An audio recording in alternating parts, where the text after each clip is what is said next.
Ikaw ba yung taong mahilig mag-adventure, mag-explore?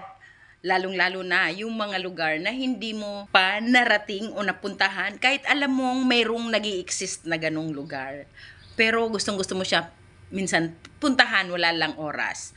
I got you!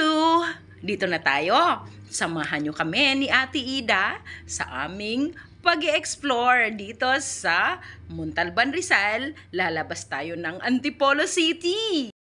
Umpisahan natin yan dito sa napakaputik na trail. Saan tayo dadaan dito, guys? Tingnan nyo yung aming dadaanan.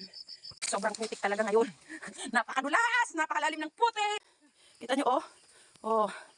Sobrang putik talaga dito sa tapat ng Mount Lagyo. Yung papunta ng Joey's Peak, kailangan mong daanan ito. Ayan guys, kami ulit ni Ate Ida. Nakatambay kami dito sa Joey's Peak. Kung saan lambing niya. Hitik sa bunga ang suha at nakakatuwang pagmasdan. Oh, eto na tayo. Mag-start na tayo uling mag-trek. Patawid ang Pintong Bukawi from here sa Joey's Peak. Masukal ang trail, ngunit mas mainam ito kaysa doon sa tapat ng Mount Lagyo.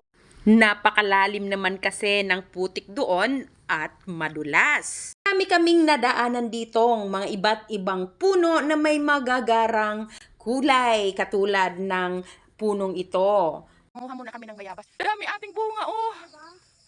Parang gusto kong umakyat. At isa pa, natuwa naman kami dito sa puno ng bayabas at nanguha pa nga kami. Napakarami niyang bunga. Makikita mo rin ang mga signage dito ng DENR. At pag naririto ka na sa kalsadang ito, palatandaan niyang nasa Pintong Bukawi ka na. We are already here at Casa Peregrine. Ito talaga yung aming sadya na dadaanan at papasyalan sa lugar na ito. Ito ay sakop pa ng Barangay Pintong Bukawi dito sa San Mateo, Rizal. Makikita mo rito ang magandang tanawin ng ilog at mga kabundukan. You can also enjoy the activities that they have for you.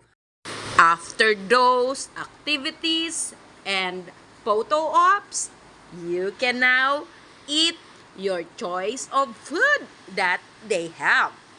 Eto na nga, itinry din namin ni Ate Ida ang kanilang lomi at yung masarap na sikwate o tsokolate.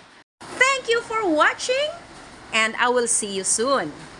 Smile everyone so that the whole world will smile with you.